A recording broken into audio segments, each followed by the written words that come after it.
Hey, what's up guys, Joshua's Boosters here and welcome back to another One Piece video. Today I'm doing a format I haven't done in a while, just gonna be doing like an old school deck profile, I guess, for my Koby deck that I played at the last two locals I played in this week. Quite successfully. I went undefeated at one of them and then got second place X1 at the other one. I've been having a lot of fun with this deck. Honestly, I kind of wrote it off at the start of the format, but you know, I just kind of got bored of the format, I guess, and started testing Koby again. And honestly, it's not that bad. Someone at locals actually put it best. Koby is much better than most people think it is. Like, I'm not saying it's a tier 1 deck or anything, but I definitely think it's very good. So I'm just gonna be showing off the deck list that I played at the locals. I did play like slightly different lists, and between the both of them, just like 2 cards difference. Basically, I was playing Monet, but it didn't really come up, and then I switched them out for Dragons, which did come up and were pretty good. But I'll get like into the details about the cards and stuff I played when I'm showing the deck list, right? So yeah, just gonna be showing off the deck list, and then after that I'll talk real quick about the matchups I played and how I feel about them, and yeah, that's just gonna be it. Let's dive it right into it.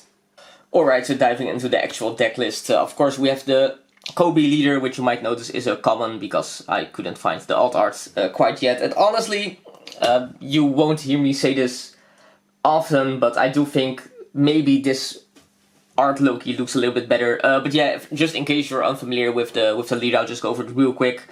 So your sword type characters can attack characters on the turn which they are played, so they have like semi-rush, and then once per turn if your navy type character with 7000 base power or less would be removed from the field by your opponent's effect, you may place 3 cards from your trash at the bottom of your deck and end the order instead. So pretty strong.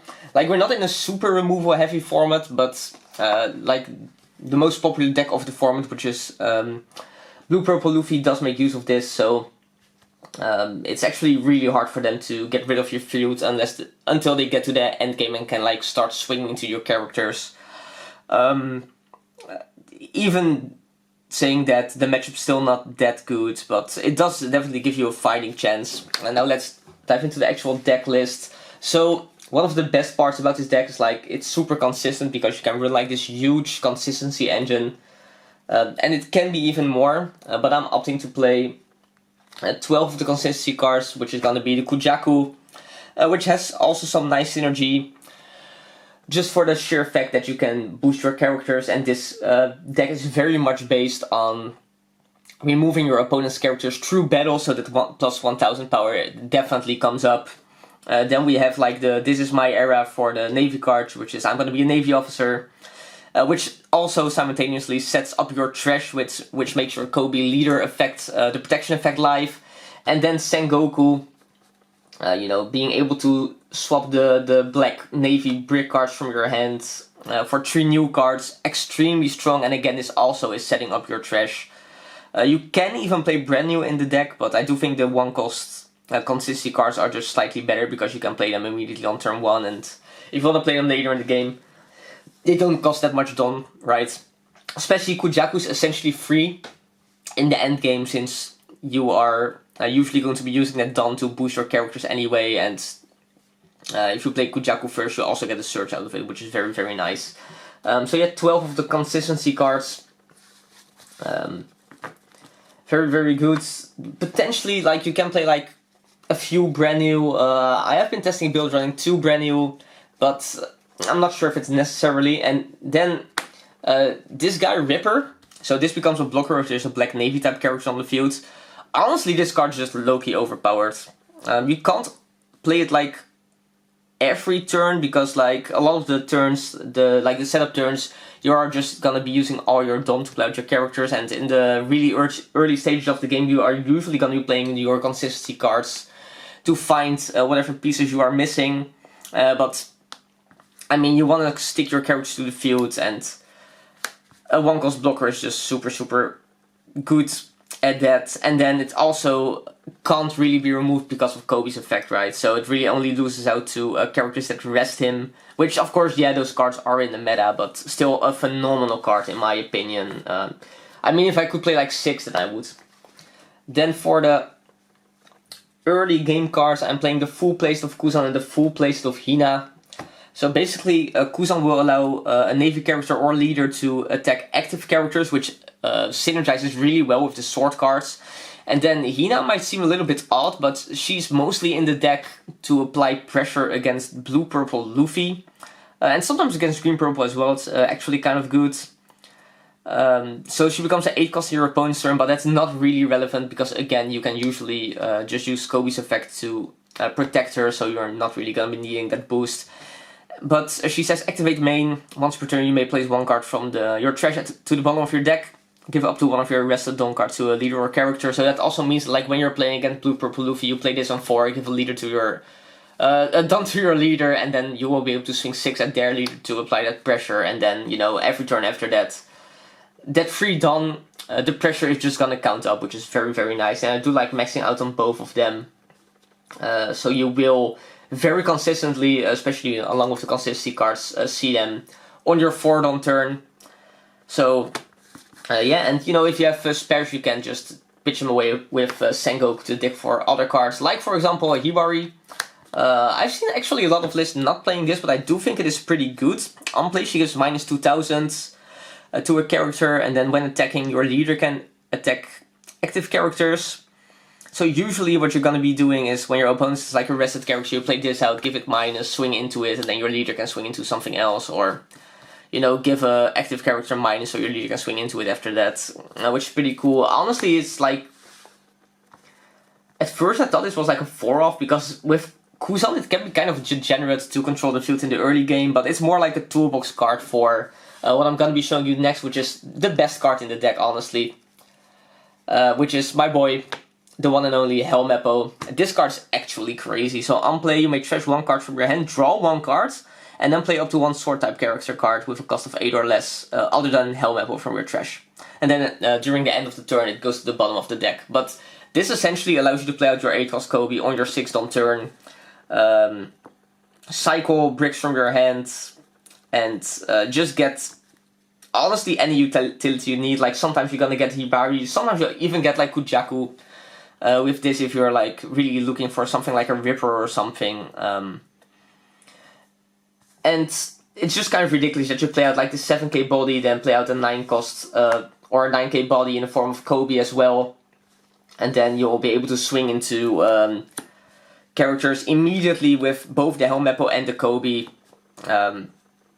And it's 7k, so you can protect it with the leader Koby, which makes it really hard to remove from the field. This card's just absolutely ridiculous. Again, if I could play 6, I would. Then, sort of deck card I'm playing is the Sengoku. I found this card's pretty good against like more aggro decks, because you're really like starving them, controlling the board, and then when you play this late game, it's just really hard for them to get through. And then it also plays a 4 cost from your trash, right? So that means that sometimes you can do like really cool tempo swings when you're playing out a Hina against blue-purple Luffy again specifically. But you can also bring out like Kuzan to set up your trash again. And you know, you can also play out the 1 cost Sengoku, for example. If you're playing brand new, that's also an option. It's just a pretty versatile card, and it has counter printed on it. So I am liking this card though. I don't see myself cutting it anytime soon. And then, this might seem a little bit weird, but I'm playing just 3 of the 8 cost Koby. Honestly, I think 4 might be too many. It's kind of funny, because the reason I started playing 3 was because I only had 3 of the cards. And then, the more I played, I was like, actually this might just be the correct number, because usually you just want to see it in trash for your Helmeppo. In some matchups it is good to play it from the hand though, because if you play it from Helmeppo, then he's going to the bottom deck.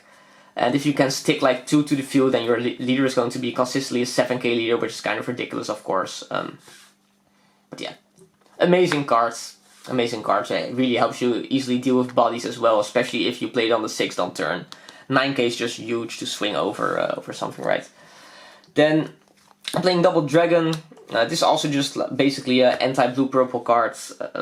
But having like a rush character that's very, very Dawn efficient and really pressures your opponent a lot is very good. And like I said earlier, I was playing Monet before, but I switched to this, and I do think this card is better. Like Rush, just very, very strong. And then we actually already got to the 2Ks of the deck, which is I'm on 3 Prince Grus, 4 Aramaki, and 4 Berry Goods. The reason I'm like maxing out on these is because you can potentially pitch them for Sengoku. The Prince Gush is pretty good in certain matchups though, like against Teach for example, Lucci. It's also good against like decks that play Rosie Nante and stuff like that, so against Bonnie it's not bad. I guess actually against Bonnie specifically it's not that good. You can also play the X-Drake 2K Red, which I don't think is bad. In fact, it's probably better than the Very Good because it has like some utility with the leader effect as well as the Helmeppo. But I don't really think that comes up often enough. So I just prefer having just a black 2K. And then this is randomly like an anti-Nami card, which I like because we don't like Nami, right? So 13 2Ks, which I think is a fine number. And then I was playing 2 Morgan, but honestly I don't really think this card is good. Just the 4 that you have to spend for this is very often very awkward in this deck. Like being a glorified reducer is good, I suppose, in a deck that aims to remove by battle, but honestly I don't really see myself playing this card. Going forward, I might just swap them out for like brand news or potentially Monet, or this card maybe is a little bit better because you do struggle outing like really big bodies, and like Honesty Impact is an answer to that, but I have to think about it a little bit. I just know that this card I don't really think is that good. But yeah, that's it for the deck list. So yeah, that was the deck profile. Just going over the matchups I played between the 2 locals. I played 7 rounds, technically 8, but I had like at the locals I won. I had the bye during round 1. Then I played against, let's see, I played against Buggy in the finals of that one, which is a very good matchup for Koby. Then I played against Blue Purple Luffy, which I beat in time actually. But I don't think it would have mattered, I think I would have won anyway. Oops, Josh from the future here, I forgot to mention I also played against Yellow Kid in the first local. Which was an extremely close game. Seemed like a pretty hard matchup as well, but I won that one as well. Yeah, that was Josh from the future. Back to Josh that you're watching now. And then at the other locals, I played against, this was just tonight, so I should be able to remember this. My friend Omar with Red Green Smoker, which was very close. Like I had exactly the amount of power, like he couldn't counter out, so I was pretty lucky. Then after that I played against Zoro, again super close game, and actually made like a tiny misplay which could have influenced the outcome of the game. I'm not 100% sure, but so very close as well. Then I played against Bello Betty, which I lost because I drew like a horrible hand. Honestly, I don't think the matchup is bad. Like you can just starve them, especially if you're going second. Starve them, get rid of the field, establish some blockers, and then you should usually be able to win the game. But or not usually, but there's definitely a chance you win. But I drew like bad hand, mulligan, and mulligan to like Morgan, Hina, something. So horrible. And then in the last round to play against Blue Purple Luffy again. But this time he had like a terrible hand, so I just went wide 6-6-6-6-6, and he just kind of died to that. So yeah, I suppose like 7-1 or 6-1, I guess, between 2 locals, which is a pretty decent score, I would say. Yeah, let me know what you think about the decklist in the comments down below. Since I know people have been asking for the decklist, I'm curious what people have to say about it. Leave a like, of course, subscribe if you're interested in this type of content and want to see more of it, as well as gameplay and stuff like that. Yeah, and if you do, I'll see you in the next one.